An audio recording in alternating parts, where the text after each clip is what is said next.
Welcome to the second in the series of short videos explaining how to use ModeShift Stars, the online travel planning tool available free to all Hampshire Local Authority and Southampton City Council schools and academies. In this video we will be looking in more detail at the information needed to complete further sections of your STARS travel plan, such as school information, introduction, travel and transport, infrastructure and transport issues.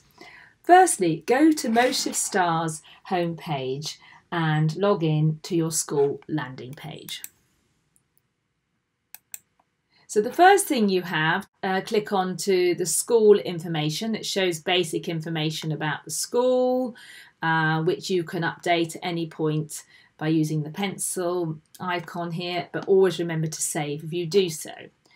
Moving on, we'll have a look at the introduction page, and I'm probably going to click on the pencil here. And this is again basic information about the school. You've got these icons here that if you're not sure the information that's going to go into these sections, you can click on there and they'll give you a bit more details. And you'll see this throughout the STARS programme. So scrolling down, there's then an example of a school travel policy. It's a template which you can use to adapt for your own school. It just talks about your travel policy and what you do as a school.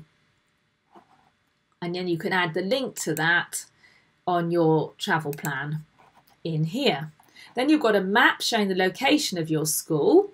And then it talks about the different, what type of school you are and which years. So it's Key Stage 1, Key Stage 2, the children that attend the school and the age ranges. Then you're asked to fill in details of the pupil numbers and full and part-time staff. Now the pupil and staff numbers are important as this is what the system uses for calculating the percentage for the modal split and response rate for the hands up surveys. Now these, to maintain your STARS travel plan, you need to do an annual hands up survey and it asks two simple questions of how you travel to school and how you prefer to travel to school. But we will look at the surveys in more detail in the third video in this series. Now scrolling down, you might like to add a few details of the location about your school, if you're on a main road, the main walking routes to the school, if you're in the middle of a housing estate. Just all adds information to your travel plan for those who might be wanting to visit your school. Then you're asked to give information about opening hours. As you can see here, the site actually opens earlier than when the pupils go into school. And it may be that you have lets in the evening, like in this case, they let their school site out to martial arts, all encouraging probably additional traffic to the school in the evenings, so it's best to give that information. Your school's probably involved in bikeability. If a junior or primary school, you might be doing level 1 or 2, that will be either your year 5s or 6s, but at secondary school you might be doing level 3 bikeability. Now, moving on, we're looking at a working group. Now, you need to have a working group, particularly if you want silver and gold level accreditation. And the working group have to show evidence that they've actually met and the activities that they've done. Even though you don't need one for the Bronze Award, it's best to have one so that you can divide up the responsibilities and workloads in developing your travel plan. And really, ModeShift recommend that you should have somebody from the senior management team, maybe from the teachers, governors, parents and pupils. Now, if you've got pupils on your working group, which you will definitely need for gold and silver, you don't need to mention them by name. You should just mention them collectively, like it might be your junior road safety officers or pupil council or eco team. Now, as a working group, you're responsible for ensuring that you have appropriate consents for any photographs, images or personal information that you upload to ModeShift Stars. So an important role here, and this section gives you the opportunity to list who's on your working group and maybe different responsibilities that they've had. And it may be that you have, what it says here, if you've got a Sustrans officer working at the school, you might have a dedicated person that comes in and runs activities.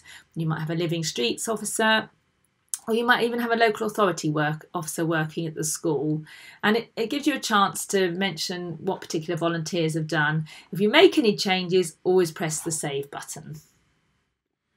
Now, moving on to travel and transport infrastructure. This gives you the opportunity to do a site audit of your school premises. So you can go around and count up the number of different parking spaces, different cycle storage areas. If you're not quite sure what you've got handy photographs here by clicking on view that will show you what a covered Sheffield stand looks like.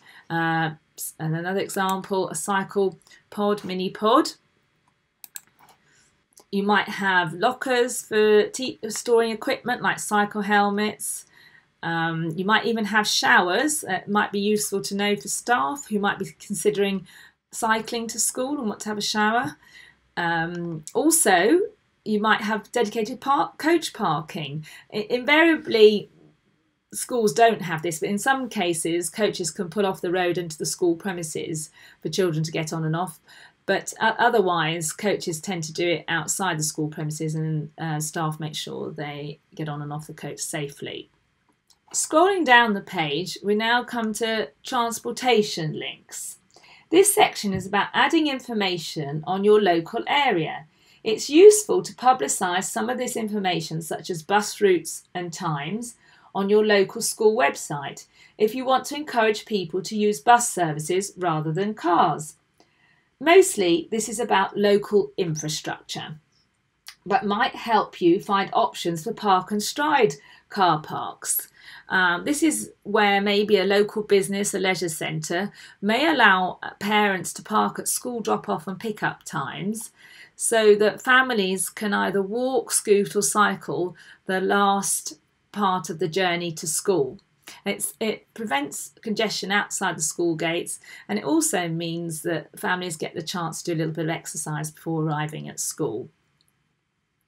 Also in this section, you can do a routes to school audit. And if you press this, you can download a template which looks like this. This exercise would be a really good job for junior road safety officers or your pupil council. And it involves looking at the speed limits in your area, if there's any pelican, any other sort of crossings, if there's any traffic calming on the route to school. Also looks at the school entrances, whether there's a shared vehicle and pedestrian entrance or if they're separate. What's the quality of the pavements on the route to school? And particularly if there are any other obstacles which might actually prevent people travelling to school sustainably.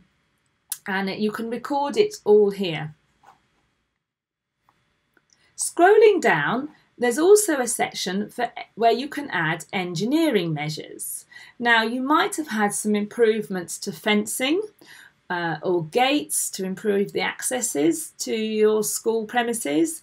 It may be that the vehicle entrance has been separated from the pedestrian entrance by some railings. Anything like that, you can add it here so you have a record of any maybe improvements that have been done to the school site. Moving on, we'll have a look at the transport issues tabs. So if I go up to the landing page, we can go to the cogs and record a new transport issue.